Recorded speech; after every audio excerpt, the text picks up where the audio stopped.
하나님 말씀 고린도후서 5장 21절 한 절만 보겠습니다. 고린도후서 5장 21절 한 절입니다. 같이 읽겠습니다. 하나님이 죄를 알지도 못하신 이를 우리를 대신하여 죄로 삼으신 것은 우리로 하여금 그 안에서 하나님의 의가 되게 하려 하심이라. 아멘. 우리가 지난 4주 동안 위험한 복음 안전한 율법이라고 하는 주제로 신자들이 구원받기 전에 또 구원받은 이후에 또 신자들과 설교자들이 빠지기 쉬운 위험들이 무엇인가를 살펴가고 있습니다. 그래서 지난주에는 우리가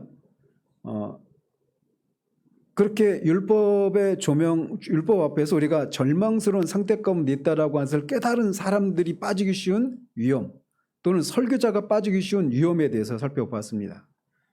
그게 뭐냐? 씻고 오려고 하지 말고 와서 씻으라고 하는 이 주님의 초청을 반대로 해석하는 그런 위험에 대해서 말씀을 드렸습니다. 그래서 뭔가 주님 앞에 나가기 전에 내가 죄로 깨닫게 된 이것을 어떤 해결하고 씻고 나가야 된다고 생각하는 이런 위험들. 이것은 제가 지나가면서 말씀드리면 이거 구원받기 전에도 우리에게 이런 게 있어요. 내가 죄인이라고 하는 것을 딱 인식했을 때 우리 안에서 그것을 정직하게 인정하고 곧장 주님께로 나가기보다 내가 죄를 지은 것에 대해서 하나님 앞에 내가 무엇인가 어떤 식으로든지 어떤 보상을 하고 주님 앞에 나가려고 하는 이런 것들이 우리 인간 안에 근본적으로 자리 잡고 있습니다. DNA처럼 말이죠. 그런데 복음은 씻고 오려고 하지 말고 와서 씻으라고 얘기를 합니다. 우리의 회개나 눈물을 입장권으로 삼지 말고 있는 모습 그대로 더러운 그대로 나오라고 말하고 있단 말이에요. 자, 그래서 우리가 지난주 여기까지 살폈는데 여러분이 만약 지난주 설교까지 듣고 내 행위가 아니라 오직 주님의 부르심만 믿고 나가면 되는구나 라고 생각하면서 이렇게 안도하셨다면 오늘은 한 단계 더 들어가서 어쩌면 조금 당혹스러운 질문 앞에 서보도록 합니다. 그것은 뭐냐면 바로 하나님의 공의에 대한 질문이에요. 자, 우리가 하나님 앞에 죄인이고 내가 정말 내 스스로는 씻을 수 없는 그런 죄로 번복된 그런 사람이구나 라는 것을 깨달았는데 그런 우리에게 주님 복음은 있는 모습 그대로 나오라고 얘기한단 말이에요. 그런데 이제 문제는 우리가 나가려고 하는 하나님은 공의로운 분이라는 겁니다. 그 공의로우신 하나님 앞에 죄로 번복된 죄인인 우리가 어떻게 나갈 수 있는가라는 거예요. 이 과정에서 우리가 어려움을 겪는단 말이죠. 하나님은 거룩하신 재판장이십니다. 그리고 성경을 통해서 하나님은 이렇게 말씀하셨어요. 악인을 의롭다 하고 의인을 악하다 하는 이 두 사람은 다 여호와께 미움을 받느니라. 하나님이 이렇게 말씀하셨으니까 하나님도 이렇지 않으신 분이시기 때문에 이런 말씀하신 것 아니겠어요? 그래서 공의로운 재판관이라면 죄 지은 사람에게는 벌을 내리고 의로운 자에게는 상을 주어야 마땅할 것입니다. 그런데 복음은 무엇이라고 말을 합니까? 로마서 4장 5절에서는 경건하지 않은 자를 의롭다 하시는 하나님 이렇게 말을 합니다. 아니, 공의로우신 하나님이 어떻게 경건하지 않은 자를 의롭다고 하실 수 있느냐? 이건 공의롭지 않은 것 아니냐? 이런 질문이 제기될 수 있단 말이에요.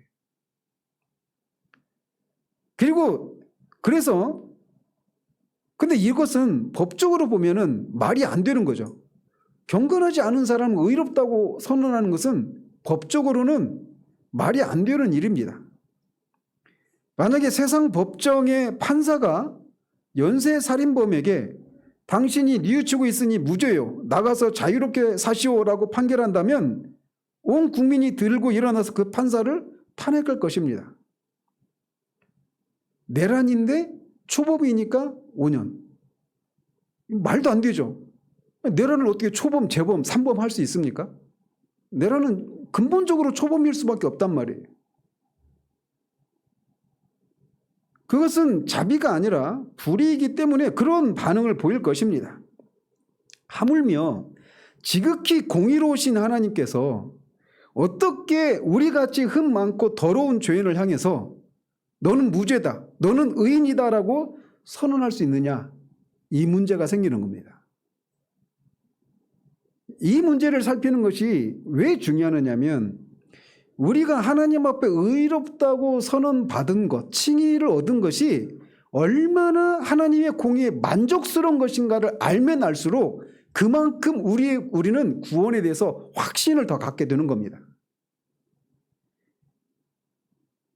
오늘 우리는 이 거대한 딜레마가 해결되는 현장, 우주 역사상 가장 놀라운 재판이 열리는 하늘 법정으로 들어가 보는 겁니다. 그리고 그곳에서 칭의라는 기적과 위대한 교환의 신비를 우리가 목격하게 될 것이에요. 먼저 우리는 오해를 하나 풀고 가야 합니다. 어떤 오해였느냐면 교회를 다니는 사람들이, 많은 사람들이 의롭다 하심을 받는다, 사실 이 의롭다 하심을 받는다, 칭의, 이 개념도 모르는 사람들이 태반이에요. 제가 볼 때는. 그런데 뭐 그런 용어를 쓰지 않는다 하더라도 이런 식으로 얘기를 많이 하죠. 예수 믿는 사람이, 구원받았다고 하는 사람이, 목사가, 장로가 라고 말하면서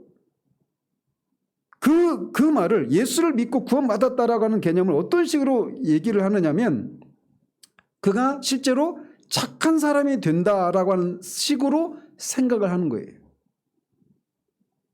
그래서 예수 믿으면 성품이 변하고 죄를 안 지키게 되고 천사처럼 변하니까 하나님이 의롭다고 해주시는 거겠지라고 생각을 하는 거예요.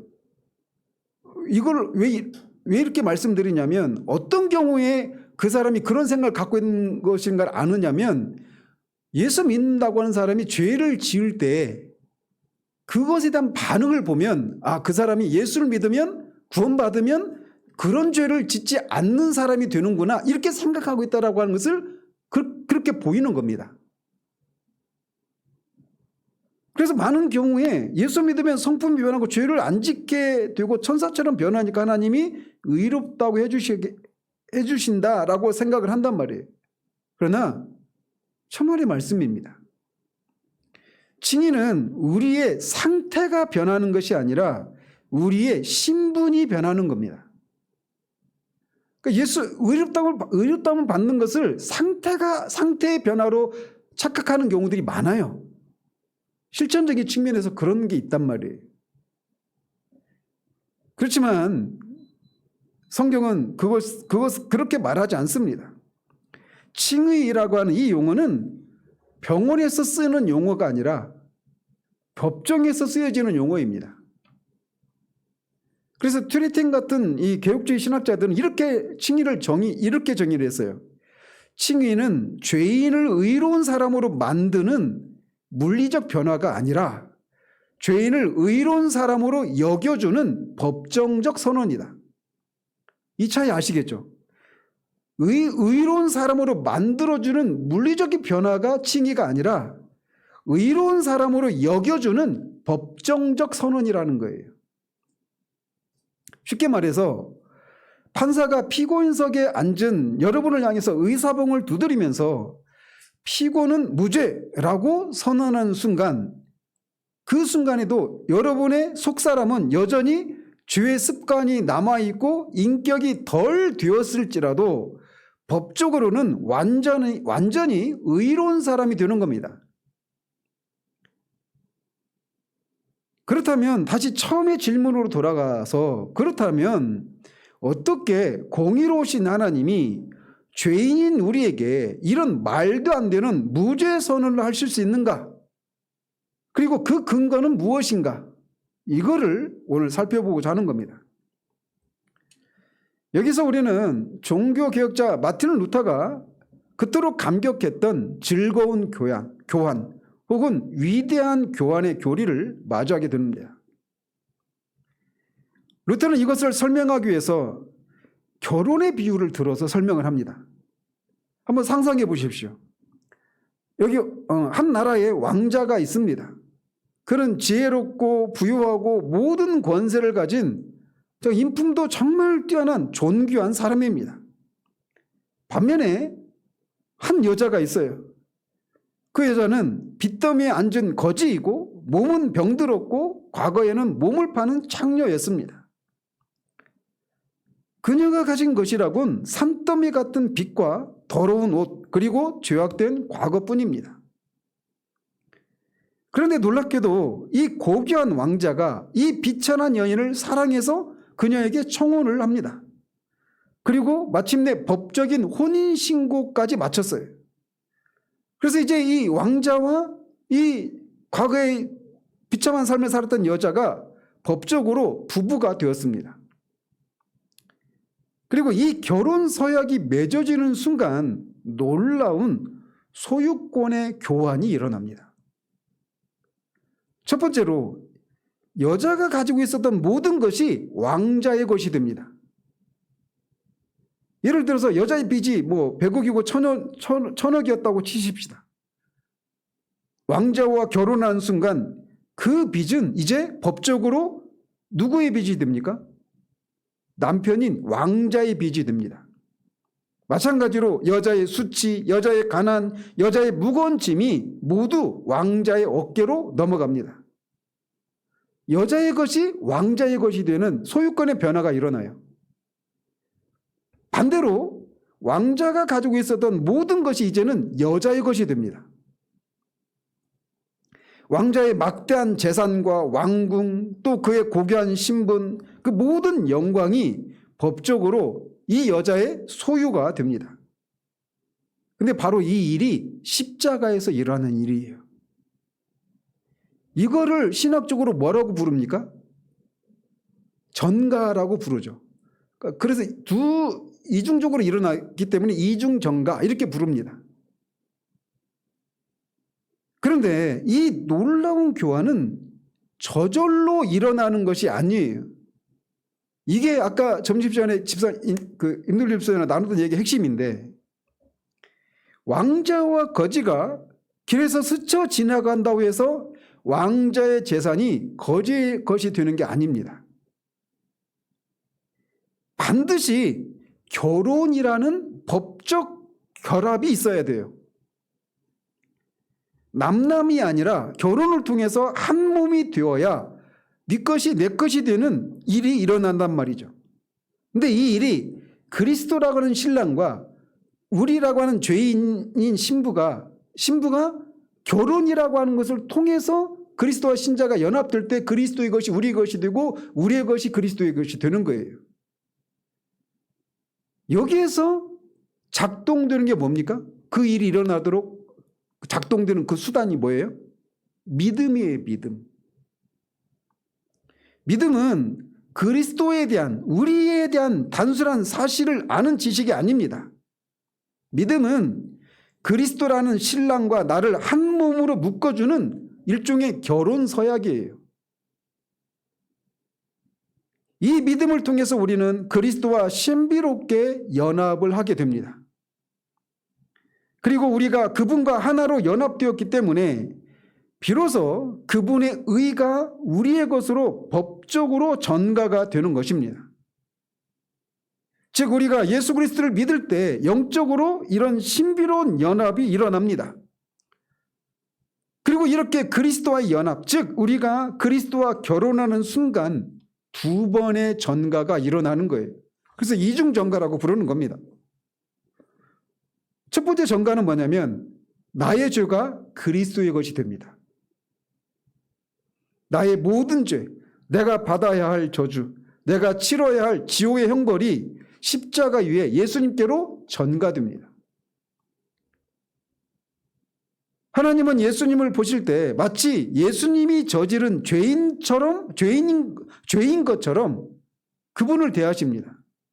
오늘 본문에 있는 것처럼 하나님이 죄를 알지도 못하신 이를 우리를 대신하여 죄로 삼으신 것은 예수님은 십자가에서 가늠한 여인이 되었어요. 예수님은 십자가에서 가늠한 살인교사한 다윗이 되었고 예수님을 부인한 베드로가 되셨고 살인한 모세가 되었고 또 저와 여러분이 되신 거예요. 그리고 그분이 그렇게 십자가에서 죄인이 되셔서 우리가 지은 그 죄에 대한 형벌을 대신 받으신 겁니다. 이거를 우리는 그리스도의 수동적 순종이라고 부르죠. 그분이 우리의 죄값을 대신 십자가에서 받으신 것입니다. 그래서 우리의 죄가 주님께로 전가되는 일이 먼저 일어나요. 그런데 거기서 끝이 아니라는 겁니다. 예수님이 우리의 죄값을 대신 받으신 것이 복음의 전부가 아니에요. 이건 소극적인 측면에 불과한 겁니다. 그럼 무엇이 일어나느냐? 만약에 우리가 지은 그 죄의 빚만 갚아주면 우리는 죄가 없는 상태가 될 뿐이죠. 그죠? 그 숫자로 말하면 0이 되는 거예요. 그런데 천국은 죄가 없는 것만으로는 못 들어갑니다. 율법을 완전히 지킨 의가 있어야 들어가는 곳이 천국이에요. 그러니까 0의 상태로는 천국에 들어갈 수가 없어요. 그 증거가 뭐예요? 타락하기 전에 아담이 에덴에 있었죠. 아직 천국이 아니죠. 죄가 없는데. 그러니까 천국은 죄가 없는 상태만으로는 못 들어가는 곳이에요. 율법을 지켜서 완전한 의를 획득해야만 들어가는 곳이 천국이에요. 그러니까 숫자로 말하면 100이 되어야 되는 겁니다. 그런데 예수님은 평생 율법에 완벽하게 순종하셨습니다. 그리고 그 순종을 통해 획득하신 그 완전한 의를, 그 의가 우리에게 전가되는 거예요. 이 순종을 뭐라고 말해요? 능동적 순종이라고 말을 하죠. 그래서 그 일이 우리가 예수를 믿을 때 우리의 죄가 예수님께 전가되고 예수님이 그 율법을 지켜서 순종한 그 순간을 통해 얻으신 그 의가 우리에게 전가되는 거예요. 그래서 이중 전가라고 하는 거죠. 그런데 그러고 나서 이제 어떤 일이 일어나느냐? 하나님이 이제 우리를 보십니다. 하나님 우리를 보시는데 하나님은 우리의 더러운 본성을 보시는 것이 아니라 우리가 입고 있는 그리스도의 의를 보십니다. 은혜로 이루는 성화의 첫 번째 설교에서 하나님 우리를 보실 때 항상 그리스도를 통해서 보신다고 했죠. 그 말씀이 그 말이에요. 그래서 이 장면을 보면 창세기의 한 사건이 떠오릅니다. 야곱이 형 에서의 좋은 옷을 입고 아버지 이삭에게 나아갔던 그 장면을 기억하시죠? 눈이 먼 아버지 이삭은 야곱을 만져보고 냄새를 맡은 뒤에 그가 입은 형의 옷 때문에 야곱을 에서로 착각하고 축복을 쏟아붓죠. 이삭의 축복은 눈이 어두워 속아서 한 실수예요. 그렇지만 하나님의 칭의는 이삭의 실수와 다릅니다. 재판장이신 하나님은 눈이 멀지 않으셨습니다. 하나님은 옷 속에 있는 저와 여러분이 야곱처럼, 아니 야곱보다 더 교활하고 추악한 죄인이라는 사실을 뼛속까지 알고 계십니다. 하나님은 그것을 모르지 않으셔요. 하나님은 속으실 수가 없어요. 그럼에도 불구하고 하나님은 우리가 그런 존재들이라는 것을 아심에도 불구하고 우리를 의롭다고 선언하십니다. 왜냐하면 우리가 입고 있는 옷이, 즉 예수 그리스도의 의가 가짜가 아니기 때문에 그래요. 하나님은 우리가 죄인인 줄 아시지만 우리가 입고 있는 그리스도의 옷의 가치를 보시고 실수가 아니라 정당한 법적인 효력으로 우리를 의롭다고 선언하시는 거예요. 그리고 그런 우리를 경건하지 않은 우리를 그리스도의 의에 근거해서 우리를 의롭다고 선언하시는 것입니다. 이게 칭의예요. 그래서 경건하지 않은 자를 의롭다고 하시는 하나님이라고 부르는 거죠. 그리고 하나님은 우리를 이는 내 사랑하는 아들이요 내 기뻐하는 자라고 예수님은 그렇게 부르셨던 것처럼 그렇게 우리를 사랑하시는 거예요. 이게 칭의입니다.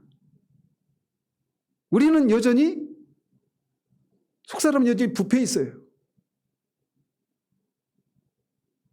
이 전가의 교리를 루터는 교회 서고 넘어짐의 교리라고 했죠.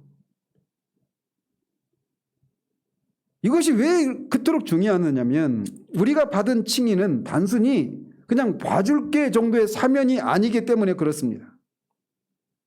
다시 왕자가 거지 여인과 결혼했을 때 그녀에게 주어진 것은 단순히 이제 빚 독촉을 안 받게 해주겠다는 소극적 자유가 아니었습니다. 그녀에게는 왕궁의 모든 것을 누릴 수 있는 적법한 권리가 주어집니다. 그래서 그 그리션 메이천 박사는 이렇게 말을 했어요. 그리스도의 능동적 순종이 없다면 우리는 아담이 타락하기 전의 상태, 즉 죄는 없지만 아직 영생을 확정짓지 못한 상태로 돌아갈 뿐이다 라고 했습니다. 그러나 그리스도의 의가 전가됨으로써 우리는 영생에 대한 법적 권리를 획득하게 되는 겁니다. 율법을 완전히 지키면 완전히 지키면 그 상태가 의롭다함을 받은 상태가 되는 거예요. 그렇게 되면 그것이 또 의미하는 게 뭐냐면 영생에 대한 법적인 권리를 획득하는 거예요.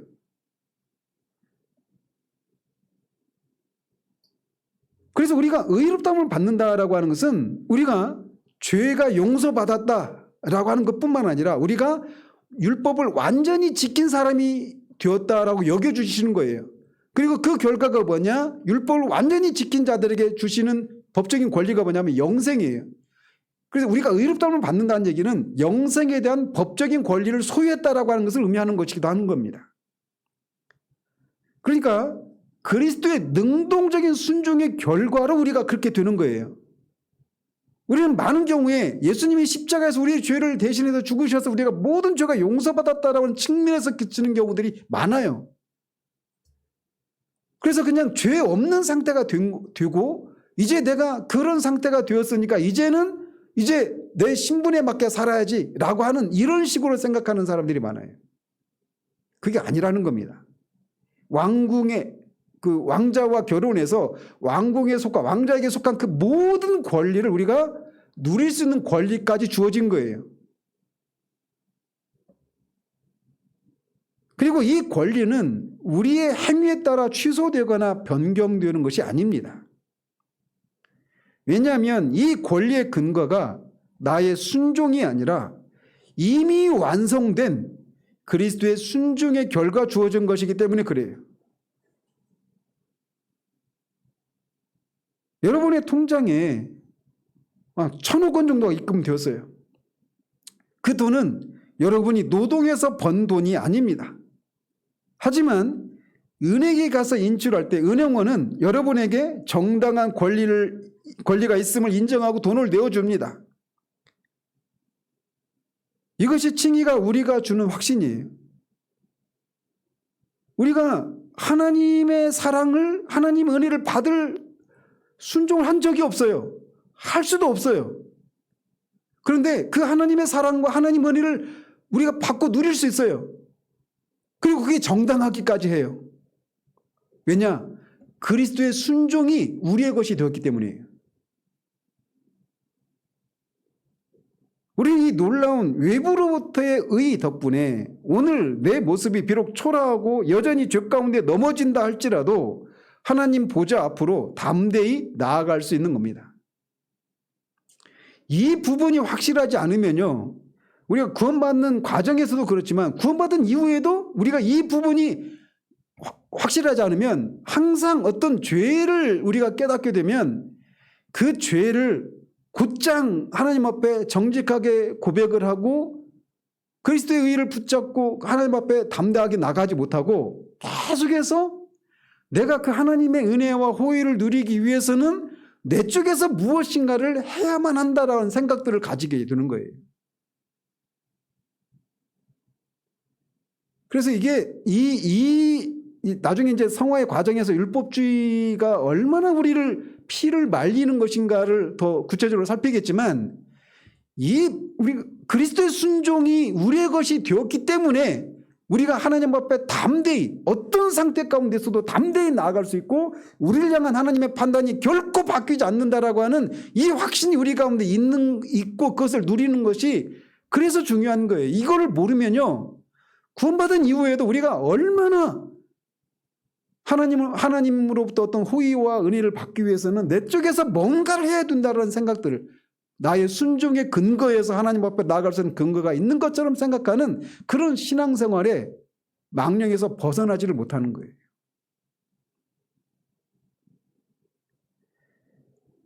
어쨌든 우리는 그리스도의 이 수동적인 순종과 능동적인 순종을 통해서 우리가 하나님 앞에 죄를 한 번도 짓지 않은 사람으로 여겨주는 걸 넘어서서 율법을 완전히 지킨 사람처럼 우리가 역임을 받는 거예요.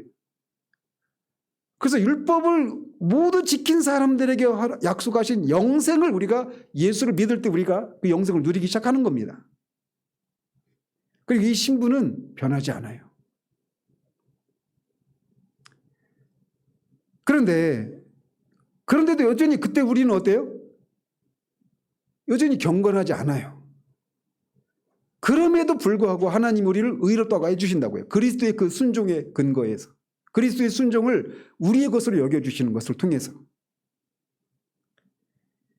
그런데 방금 우리가 나눈 이 법정적인 칭의, 즉 내 의가 아닌 외부의 의로 구원받는다는 진리가 너무나도 찬란하고 파격적이어서 교회 역사 내내 사탄은 이 진리에 물을 타려고 끊임없이 시도해 왔습니다. 왜냐하면 너의 행위가 아니라 오직 그리스도의 의뿐이다라고 하는 이 선언이 무너지는 순간 기독교는 종교적인 수행을 강요하는 또 하나의 도덕 종교로 전락하기 때문에 그렇습니다. 그래서 교회 역사 가운데서 이 칭의를 무너뜨리려고 하는 시도들이 굉장히 많이 있어 왔는데 대표적인 오해가 있다면 로마 가톨릭의 가르침이에요. 그들은 이렇게 말을 합니다. 하나님은 실제로 의로워진 사람만 의롭다고 하신다. 법적으로 선언만 하는 것은 가짜다. 그래서 그들은 세례나 성례를 통해서 은혜가 우리 안에 주사약처럼 주입된다고 가르쳤습니다. 세례를 받을 때 의가 우리에게 주입되어서 우리가 의롭게 되어서 그렇게 된 우리를 의롭다고 해주시는 것이 칭의다. 이렇게 가르쳐요. 그래서 그 은혜를 받아서 우리가 실제로 착해지고 거룩해져야 비로소 칭의가 완성된다고 가르칩니다. 근데 이것은 우리들의 인과율에 사로잡혀 있는 우리들의 생각에는 굉장히 맞는 얘기죠. 얼핏 들으면 그럴듯합니다. 그래, 사람이 좀 변해야 구원받은 거지. 이렇게 생각하는 거예요. 그러니까 직접적으로 생각하지 않아도 아까 말씀드린 것처럼 구원받은 사람이 어떻게 저래? 라고 하는 생각을 통해서 내가 이 생각을 갖고 있다라고 하시 들어야 하는 거예요. 하지만 여러분, 이것은 치명적인 독을 품고 있습니다. 만약에 내 안의 변화가 구원의 근거가 된다면 여러분은 죽는 순간까지 불안에 떨게 될 것입니다. 내가 충분히 착해졌나? 내 안에 아직 죄가 남아있는데 하나님이 이런 나를 받아주실까? 라고 하면서 끊임없이 불안에 떨게 되는 겁니다. 이것은 뭐냐면 칭의에다가 성화를 섞는 거예요. 이렇게 칭의와 성화를 섞어버리면 우리는 평생 자기의라고 하는 감옥에 갇히거나 아니면 죄책감의 지옥에 갇히는 이 둘 사이를 오가게 되는 겁니다.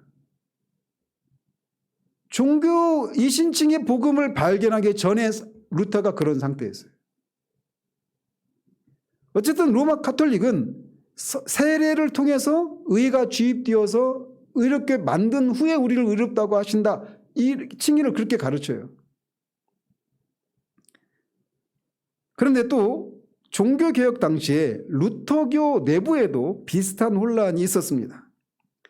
안드레아스 오시안더라고 하는 사람이 있어요. 칼빈의 기독교 강요 읽어보면 오시안더라고 하는 사람이 이름이 많이 나옵니다. 칭의와 관련해서.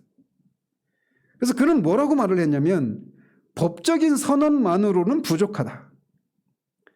그리스도의 거룩한 신성, 그 신성이 우리 안에 들어와야 의로워지는 것이다라고 주장을 했습니다. 그러나 칼빈은 이를 강력하게 비판을 합니다. 성경이 말하는 칭의는 우리가 작은 예수가 되어서 신의 성품을 나눠 가지는 신비주의적인 체험이 아니라 죄인인 상태에서 재판장의 무죄 선언을 듣는 법적 사건이기 때문에 그래요. 그러니까 오시안더는 뭐냐면 로마 카톨릭에서 의가 주입된다고 할 때는 그의 신적인 본질, 하나님이 의로우신 분이잖아요. 그러니까 본질적으로 의로운 분이잖아요. 그 의가 주입된다고 가르치진 않아요, 로마 카톨릭은.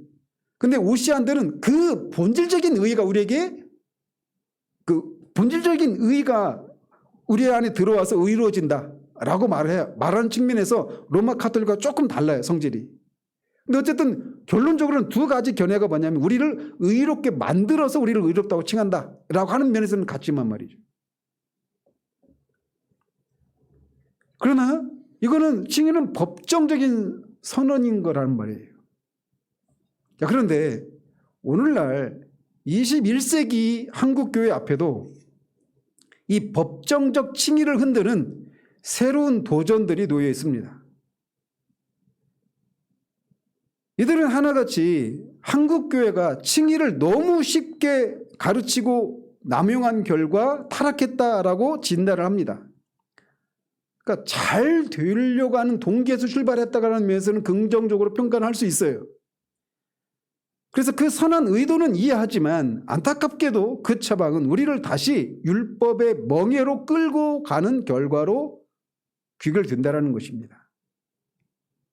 그 중에 하나가 뭐냐면 바울의 새 관점이라고 하는 학파예요. 그러니까 MPP라고 불러요. New Perspective on Paul 해서 NPP 이렇게 약자로 부르는데 뭐 대표적인 사람이 이피 샌더스나 톰 라이터 같은 이런 분이에요. 그 사람들을 새 관점이라고 그래요. 그러니까 새 관점이니까 옛 관점도 있겠죠. 그러니까 그들은 우리가 갖고 있는 개념을 옛 관점이라고 부르고 그들의 주장을 새 관점이라고 부르는 겁니다.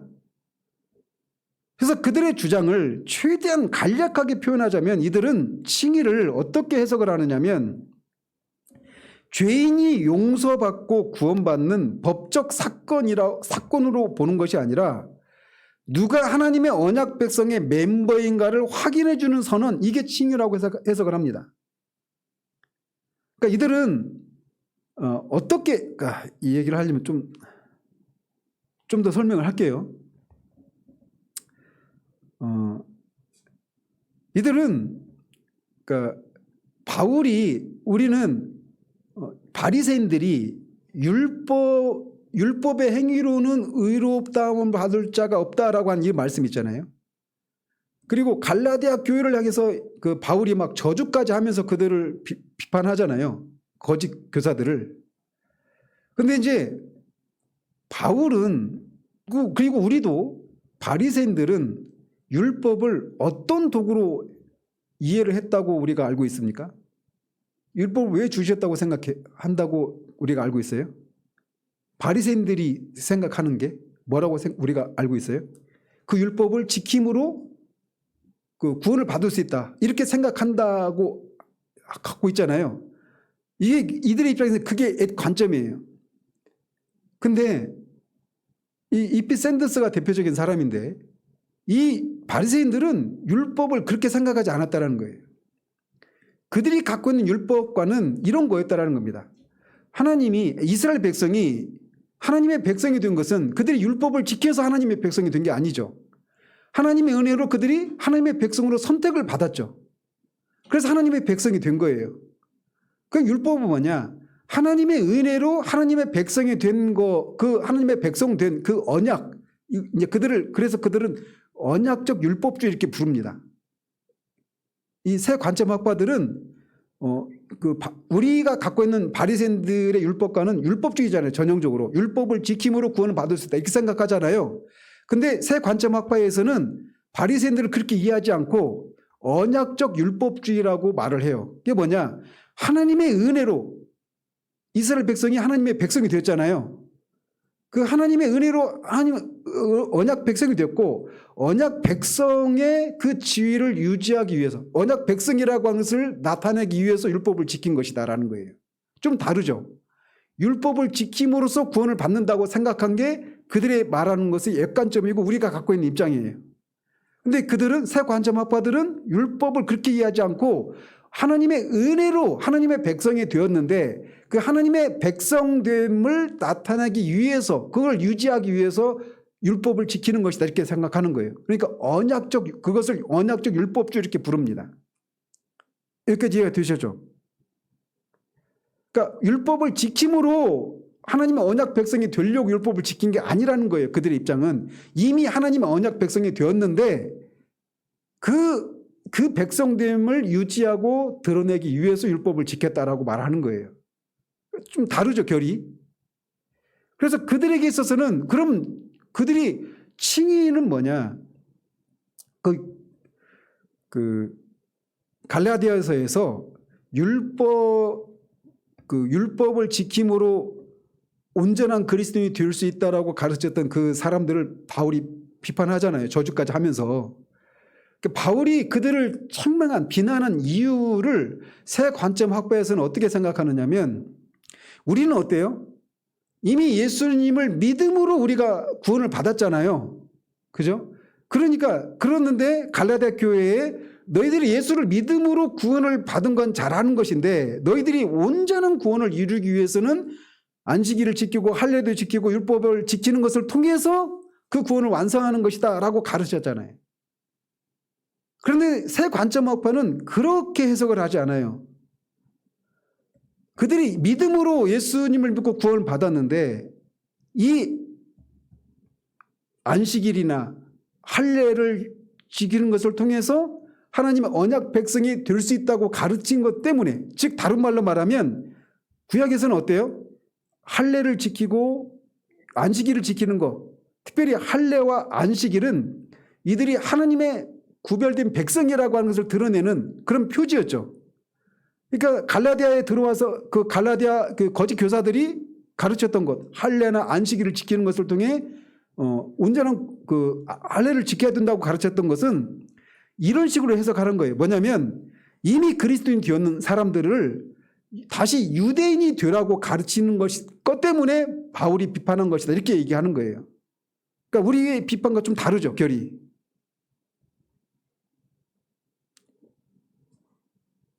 이해를 하시는지 못하시는지 내가 표정을 보고는 딴 생각하고 있는 건 아니죠. 그래서 다시 잘 들어보십시오. 그리고 나서 그들은 칭의를, 그런 배경 속에서 그들에게 있어서 칭의는 뭐냐면, 우리는 어때요? 죄인이 용서받고 구원받는 법적 사건으로 우리가 이해를 하잖아요, 우리는. 근데 그들은 누가 하나님의 언약 백성의 멤버인가를 확인해 주는 선언이라고 얘기하는 거예요, 칭의를. 그러니까 우리는 칭의를 구원론적인 측면에서 생각하잖아요. 근데 그들은 교회론적인 측면에서 칭의를 확인해 주는 겁니다. 칭의를 이해하는 겁니다. 그래서 칭의를 구원론, 내가 어떻게 지옥에서 건진받는 것이 아닌 누가 우리 편인가, 누가 교회에 속한 사람인가의 문제로 축소시키는 경향이 있어요. 근데 한번 생각해 보십시오. 막 하나님의 거룩하심 앞에서 자신이 죄인이라는 것을 깨닫고 죄책감에 시달리고 있는 사람들에게, 죄인에게 당신은 교회 멤버입니다 라고 하는 것이 위로가 되겠습니까? 당신이 그리스도의 대속의 은혜로 말미암아 당신이 하나님 앞에 의롭다움을 받은 사람입니다라고 하는 이것이 우리에게 그런 사람에게 위로가 되는 것이지, 그런 죄책감에 시달린 사람에게 당신은 교회 멤버입니다, 하나님의 언약 백성입니다라고 하는 이것이 위로가 되느냐고요.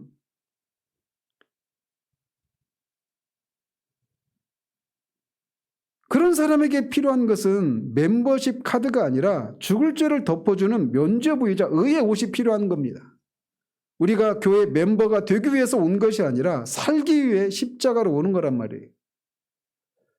그래서 칭의를 이렇게 내가 하나님 앞에 죄인인 내가 하나님 앞에 의롭다함을 받는 이런 법정적인 선언으로 해석을 하지 않고 교회 멤버가 되는 그런 사건으로 해석하는 것을 통해서 그 성경적인 칭의 개념을 혼란시키는 한 부류가 있는데 그 사람들이 MPP라는 거예요.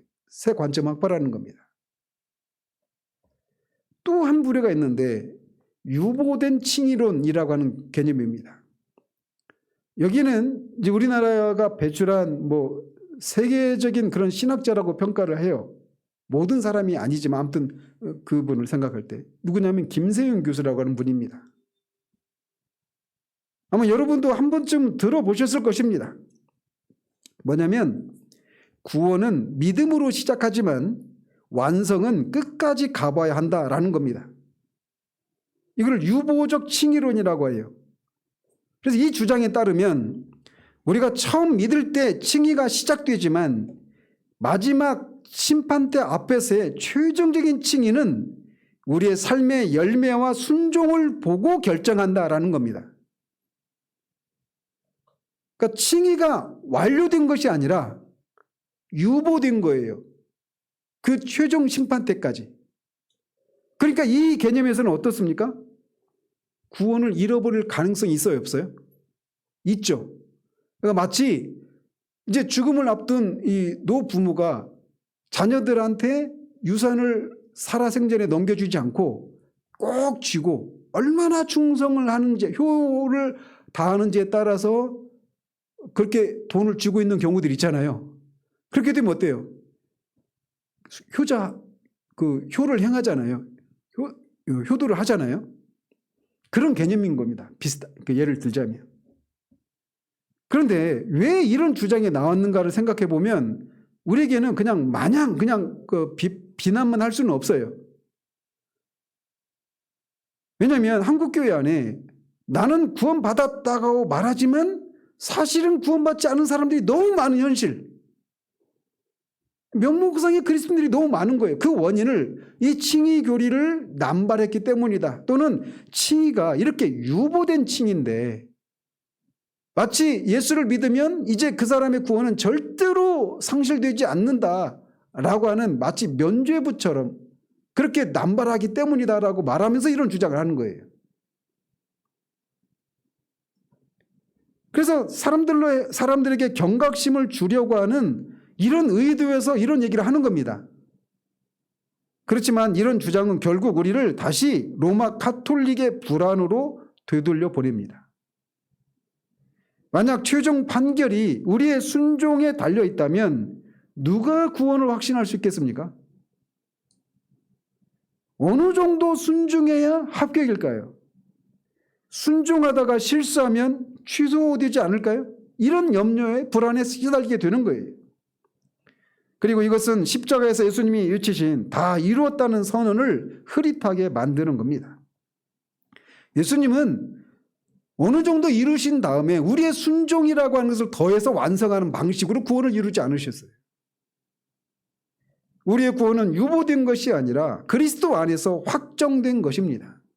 그래서 최종 심판 때에서 우리를 최종적으로 예수님이 너는 의롭다고 선언하신 그 선언을 미리 우리가 예수 그리스도를 믿을 때 그 선언이 최종적인 선언이 우리의 것이 되게 하시는 방식이 우리가 성경이 말하는 칭의예요. 그래서 의로움의 정도에 있어서는 바울이나 우리나 차이가 없어요. 왜? 그 의로움의 정도의 그 근거는 그리스도의 의의 근거에서 의롭다고 선언하신 것이기 때문에 거룩함의 정도에 있어서는 차이가 있겠지만 의롭다함을 받는 정도에 있어서는 차이가 없어요. 또 하나 칭의를 흐릿하게 만드는 또 하나 게 있는데 인문학적인 칭의론입니다. 자유주의적인 입장이에요. 오전에 말씀드린 것처럼 우리 시대 지성인들을 유혹하는 입장이 있습니다.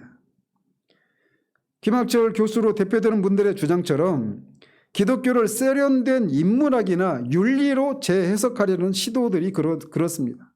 그래서 그런 사람들은 예수님을 대속의 구주라기보다는 우리가 본받아야 할 위대한 스승이나 삶의 모범으로 강조합니다. 그들에게 있어서 구원이라고 하는 것은 죄 씻음이 아니라 내 안에 숨겨진 신성이나 참된 자아를 깨닫고 훌륭한 사람으로 변화되는 것입니다. 언뜻 들으면 굉장히 매력적으로 들릴 수 있습니다. 여러분들이야 이게 막 말도 안 돼 이렇게 듣고 계시겠지만 정말 예수님을 믿고 의롭다함을 받은 사람들이 아닌 사람들에게는 이게 굉장히 매력적인 그런 요소로 다가와요. 피 묻은 십자가, 법적인 죄 용서 같은 말보다 훨씬 고상해 보입니다. 그러나 이것은 복음이 아니에요. 오전에 말씀드린 것처럼. 물에 빠져 허우적거리는 사람에게 수영 교본을 읽어주는 스승이 무슨 소용이 있습니까? 그에게는 물에 뛰어들어서 건져낼 구조대원이 필요한 것이죠. 우리는 스승이 필요한 학생들이 아니라 구원자가 필요한 죄인입니다. 그런데 마지막으로 가장 무서운 적이 밖에만 있는 것이 아니라 우리 안에 있어요. 정통교리를 믿는 사람들, 그리고 이 시대에 진실한 그런 신앙을 추구하는 사람들에게서 오히려 이런 모습이 발견됩니다. 왜냐하면 많은 설교자들이 성도들이 나태해지는 것을 막기 위해서 이런 식으로 설교를 합니다. 참된 믿음에는 반드시 열매가 있습니다. 여러분에게 열매가 없으면 가짜입니다. 자신을 점검하십시오. 자, 이 말이 맞아요, 틀려요? 맞죠? 성경에서도 이것을 말하고 있죠. 그것을 가장 잘 보여주는 성경이 어떤 성경이라고요? 요한 1서라고 말씀드렸죠. 자신을 점검해야 합니다. 맞아요. 그리고 이 말은 성경도 그렇고 웨스트민스터 신앙 고백에서도 나오는 그런 100% 맞는 말이에요.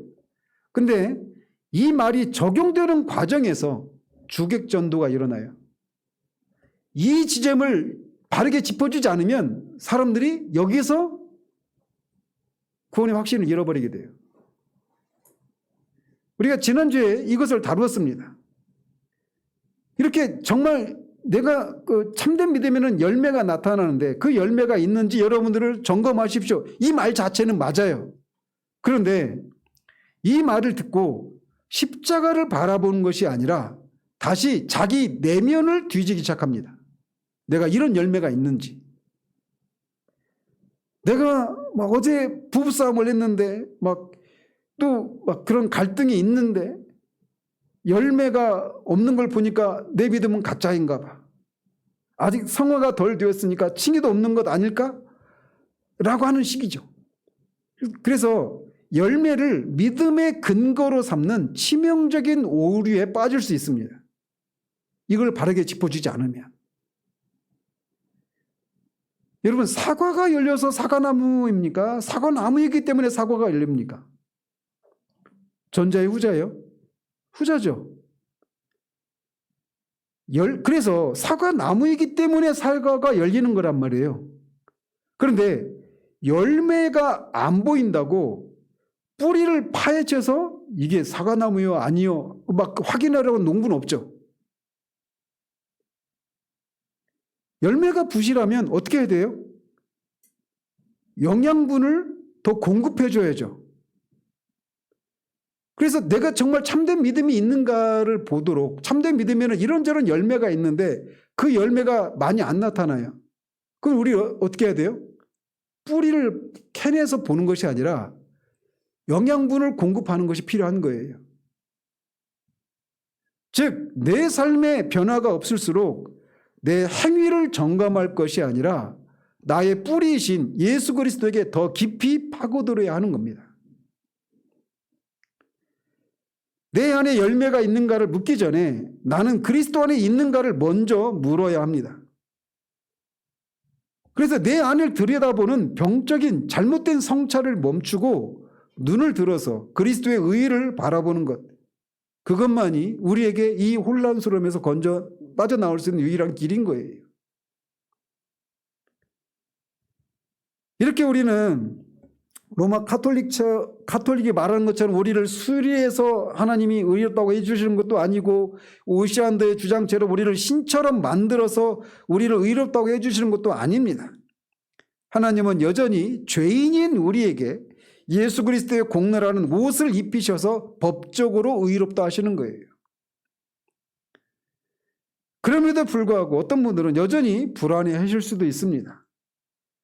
목사님, 그래도 그건 서류상의 이야기일 뿐이잖아요. 내 속은 여전히 썩어 있는데 겉옷만 입혀놓으면 그게 무슨 소용입니까? 그건 법적인 허구가 아닙니까? 그러니까 한국교회 무늬만 그리스도인들이 넘쳐나는 것 아닙니까? 이렇게 질문할 수 있죠. 굉장히 중요한 질문입니다. 여기에 오늘날 이 지점에서 개혁주의 안에서 또는 어떤 진지한 그룹에서 놓치고 있는 부분이 바로 이 부분이에요.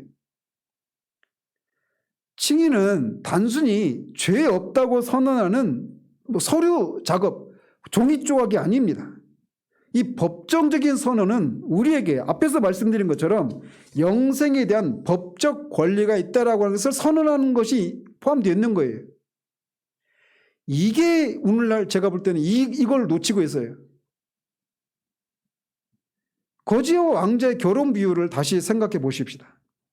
결혼 서약서에 도장을 찍었습니다. 그래서 법적으로 부부가 되었어요. 근데 이것은 종이 한 장의 차이입니다. 그런데 이 법적 권리가 생기자마자 무슨 일이 일어납니까? 왕자가 거지의 판잣집으로 들어옵니다. 비유적으로 말씀드리면. 왜요? 법적으로 부부니까. 그래서 이제 둘이 동거가 시작되는 겁니다. 그런 것처럼 예수 그리스도와 우리 사이에 이런 일이 일어나는 거예요. 자, 우리가 예수님을 믿으면 예수님의 의가 우리에게 전가되고 우리의 죄가 예수님께 전가되죠. 그래서 법적으로 우리가 예수님의 의가 우리에게 전가되어서 우리가 의인이 됩니다. 그 순간 시체를 두지 않고 일어나는 일이에요. 그 순간 거룩하신 성령님께서 우리 안에 들어와 거하실 수 있는 합법적인 권리가 생깁니다. 죄가 있으면 거룩하신 하나님이 우리와 함께 살 수 없는데 칭의가 이제 그 장벽을 치워버렸기 때문입니다. 그래서 칭의가 있는 곳에는 반드시 성령의 내주하심이 뒤따라와요. 표현을 이렇게 할 수밖에 없습니다. 그 언어가 가진 한계 때문에. 이것은 시간을 두고 일어나는 일이 아니라 동시에 순간적으로 일어나는 일입니다. 그래서 칭의와 성령의 내주하심은 분리되지 않아요. 칭의를 얻은 성도가 필연적으로 거룩하게 살 수밖에 없는 이유가 무엇일까요? 그것은 이런 나를 구원해 주셔서 감사하니까 보답하는 차원에서 거룩한 삶을 살까요? 물론 성도의 삶에 그 거룩한 삶을 살아가는 동기 중에 하나가 구원에 대한 감사가 있기도 합니다. 그러나 그것만으로는 부족해요. 칭의는 우리에게 감사의 이유만 주는 것이 아니라 거룩하게 살 수 있는 실제적인 생명과 능력을 부여하기 때문에 진짜 의롭다움을 받은 성도는 거룩한 삶을 살 수 있게 되는 거예요. 법적으로 의롭다움을 받은 그 순간 우리 안에는 놀라운 일이 벌어집니다. 바로 성령의 내주와 중생이에요. 법적인 죄의 장벽이 무너지자마자 생명의 성령께서 우리 죽은 영혼에 들어오십니다. 왕자가 마치 판잣집에 거지가 살고 있는 집에 들어가 동거하기 시작하는 것처럼 말이죠. 그리고 우리에게는 새로운 본성을 심어주십니다. 그래서 이전에는 죄가 달콤하고 하나님이 싫었습니다. 율법은 지키기 싫은 내 삶을 억압하고 속박하는 것이었어요. 그렇지만 칭의를 통해 성령이 거하시게 된 중생된 신자의 기호가 바뀌게 됩니다. 이제는 죄가 싫어집니다. 하나님을 기쁘시게 하고 싶은 거룩한 소원이 우리 안에서 꿈틀댑니다. 억지로 참는 것이 아니라 우리 안에 생긴 새 생명이 죄를 거부하기 때문이에요. 물론 우리 육신에는 여전히 죄된 본성이 남아 있습니다. 그래서 바울이 말한 것처럼 성령의 소욕과 육체의 소욕이 우리 안에서 치열하게 싸웁니다. 그런데 그것이 뭘 의미하느냐? 이 싸움이 있다라고 한 자체가 우리에게 새 생명이 주어졌다라고 하는 증거입니다. 이것이 우리 안에 성령이 내주하기 시작했다라고 하는 증거예요. 시체는 싸우지 않습니다. 칭의를 통해서 생명을 얻었기에 이제 우리는 성령을 따라 행할 수 있는 능력을 갖게 된 겁니다. 그러니까 칭의는 진짜 법적인 선언이에요. 우리가 의롭게 된 다음에 우리를 의롭다고 하지 않는다라는 면에서. 그런데 의롭다함을 받았다라고 하는 것은 영생에 대한 법적인 권리가 우리에게 주어졌다라는 것이고, 그 권리에 따라 우리가 거듭나고 성령께서 우리 안에 내주하기 시작하는 거예요. 그래서 우리가 새 생명을, 영생을 누리기 시작하고 그 성령이 우리 안에서 내주하기 시작하는 거예요. 그것에 대한 가장 강력한 증거가 우리 안에서 육체의 소욕과 성령의 소욕의 그런 싸움이 일어나기 시작한다는 겁니다. 살아났기 때문에 그 싸움이 일어나는 거예요. 그러면 우리가 거룩을 추구하는 것은 왕비가 되었으니 억지로 왕실 법도를 외우는 것이 아닙니다. 왕비의 피가, 새 생명이 흐르기 때문에 본능적으로 왕비답게 살고 싶어지는 것입니다. 방종은 칭의를 믿는 자에게 어울리는 것이 아닙니다. 살아있는 생명이 어떻게 죽음을 좋아하겠습니까? 칭의의 확신은 우리를 방종이 아닌 거룩한 본성의 발현으로 이끌어가요. 말씀을 맺도록 합니다. 오늘 우리는 위대한 교환이 이루어지는 기적의 법정, 하늘의 법정에 서 봤습니다. 우리의 추악한 죄가 예수님께로 넘어갔고 예수님의 그 완전한 의가 우리에게로 넘어왔습니다. 그래서 우리를 의롭다고 선언한 곳이 하늘 법정에서 일어난 일이에요.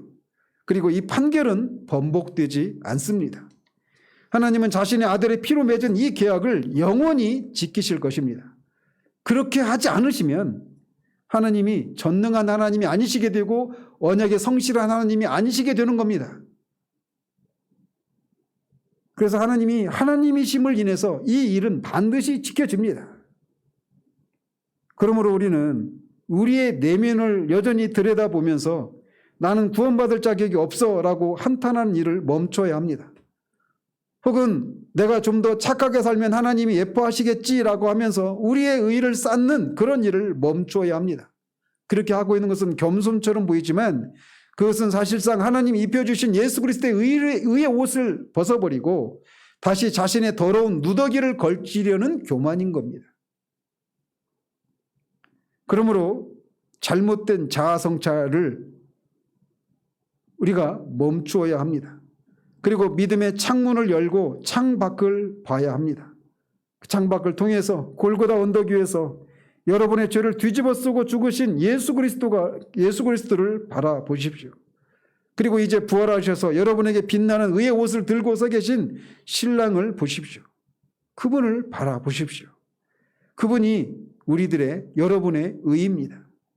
그분이 여러분의 자격입니다. 그러므로 우리의 어떠함이 아니라 오직 그리스도의 의만을 의지해서 하나님 보좌 앞에 담대히 나아가는 그런 저와 여러분 되시기를 바랍니다. 우리가 칭의를 이해하는 이 일은 정말 우리가 구원받은 신자의 삶을 살아가는 것에 있어서 너무나도 중요한 개념이에요. 그렇다면 다음 시간에는 이어서 칭의를 받고 구원받은 사람이 된 신자들이 이제 구원받은 삶을 살아가는 과정에서 빠지기 쉬운 위험들이 무엇인가, 이런 것들을 이제 몇 차례에 걸쳐서 한번 더 살펴보도록 하겠습니다. 기도하겠습니다. 하나님 아버지, 이렇게 자신이 하나님 앞에 절망스러운 그런 죄인이라는 것을 깨닫고 있는 사람에게 주님이 씻고 오지 말고 와서 씻으라고 할 때 우리가 나아가야 될 대상이 공의로우신 하나님이신데, 그 공의로우신 하나님이 죄인인 우리를 어떻게 받아주시는가, 다른 말로 죄인이 어떻게 의인이 될 수 있는가, 이 문제를 오늘 우리가 살펴보았습니다. 우리가 그렇게 예수를 믿어 하나님 예수를 믿게 되면 우리의 죄가 십자가의 예수에게 우리의 죄가 전가되고 예수님이 평생을 통해 율법에 순종한 순종해서 얻으신 그 의가 우리의 것으로 옮겨져서 우리가 우리의 모든 죄값을 다 치른 사람이요 또 동시에 율법을 완전히 지킨 그런 의인으로 여겨주시는 그런 칭의가 우리에게 일어나기 때문에 우리가 공의로우신 하나님 앞에 우리가 나아가 그런 우리를 하나님이 의롭다고 칭해 주시는 것이 하나님의 공의에 위반되지 않는다는 이 진리를 우리가 살펴보았습니다. 그럼에도 불구하고 얼마나 많은 사람들이 이 칭의를 바르게 이해하지 못해서 많은 오류에 빠지고 여전히 우리 의의 근거를 그리스도의 십자가가 아니라 그리스도의 의가 아니라 우리 안에서 그런 것들을 찾으려고 하는지, 그리고 그것을 유지하기 위해서 얼마나 자주 우리 자신을 들여다보고 우리 자신의 그런 열심으로 우리 자신의 어떤 순종으로 하나님 우리를 받아주실 것처럼 생각하는 그런 경우들이 얼마나 많은가를 우리가 오늘 살펴보았습니다. 우리가 진리를 들었은즉 하나님이 언제나 우리를 그리스도를 통해 우리를 바라보신다라고 하는 것, 그렇기 때문에 우리가 어떤 상태 가운데 있어도 그리스도의 의를 힘입어서 하나님 앞에 나아갈 수 있음을 알고 그렇게 하나님 앞에 담대하게 나아가 하나님이 우리의 신랑 되신 그리스도 안에 있는 그 모든 것들을 풍성히 받아 누리는 자유함과 담대함을 드러내고 살아가는 그런 우리들 되어지기를 소원합니다. 예수 그리스도 이름으로 기도합니다. 아멘.